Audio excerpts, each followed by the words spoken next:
যেই বর্বরতম হত্যাকাণ্ড তখন হয়েছে, সারা বাংলাদেশের মানুষ সেটা সচক্ষে দেখেছে, কিন্তু সেটাকে ইতিহাস থেকে মুছে ফেলার সর্বাত্মক চেষ্টা ফ্যাসিবাদী আওয়ামী লীগ সরকার করেছে এবং বিগত 12 বছর যাবৎ সেটা করে গেছে। কিন্তু একজন বক্তা বললেন যে শহীদের রক্ত কখনো বৃথা যায় না, কখনো ইতিহাস থেকে মুছে ফেলা যায় না। আমরা সেই শহীদদের স্বীকৃতি দিতে এবং সম্মান জানাতে আজকে আবার একত্রিত হয়েছে। এর মাধ্যমে এটা প্রমাণিত হলো যে শহীদের রক্ত কখনো বৃথা যায় না। আমি যখন এই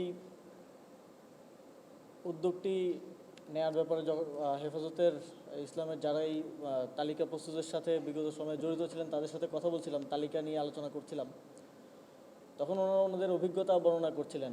একজন বলছিলেন যে শহীদের তথ্য নিতে ওনার গ্রামের বাড়িতে যাওয়ার সময় ওই গ্রামের বা পাড়ার লোকজন পর্যন্ত বাধা দিয়েছে যে আপনারা আইসেন না, আসলে আওয়ামী লীগের লোকেরা ডিস্টার্ব করবে, বা প্রশাসনের পক্ষ থেকে, গোয়েন্দা সংস্থার পক্ষ থেকে নানা ধরনের চাপ প্রয়োগ করা হবে।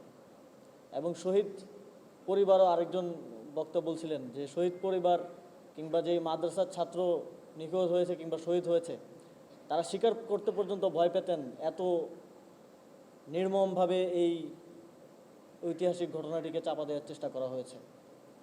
আজকে সেই শহীদ পরিবার, আজকে হেফাজতে ইসলামের যারা তখন নেতৃত্বে ছিলেন, সেই শহীদদের স্বীকৃতি দিতে পেরে এবং আমাদের স্থানীয় সরকার পল্লী উন্নয়ন সমবায় মন্ত্রণালয়ের পক্ষ থেকে একটা ছোট্ট উপহার দিতে পেরে আমরা গর্বিত অনুভব করছি।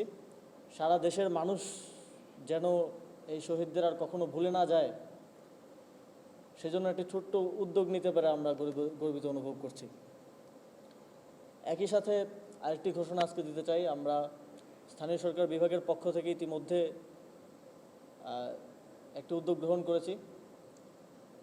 যেই ঐতিহাসিক শাপলা চত্বরে 5ই মে যারা শহীদ হয়েছেন তাদের নাম আমরা শাপলা চত্বরে স্থায়ী অবকাঠামোতে লিখিতভাবে রেখে যেতে চাই, যাতে করে যখনই কেউ শাপলা চত্বর দিয়ে যায় সেই শাপলা চত্বরটাই আমাদের ইতিহাসে 5ই মেকে আবার জীবিত করে তোলে। তারপরও সেই শহীদদের নাম যেন সেখানে স্বর্ণাক্ষরে লিখিত থাকে, যাদের নাম ইতিহাস থেকে মুছে ফেলার চেষ্টা করা হয়েছিল। আজকে আমরা বেশিরভাগ কথাই বলছি 5ই মের শহীদদেরকে নিয়ে, কিন্তু এই অনুষ্ঠানে 19 জন 2021 সালের মোদি বিরোধী আন্দোলনের যারা শহীদ হয়েছিলেন, 19 জনের মধ্যে 14 জনই বিবারিয়াতে শহীদ হয়েছিলেন। তাদেরকেও আমরা স্বীকৃতি দিচ্ছি এবং তাদের পরিবারকেও আমরা আমাদের পক্ষ থেকে সামান্য উপহার দিচ্ছি।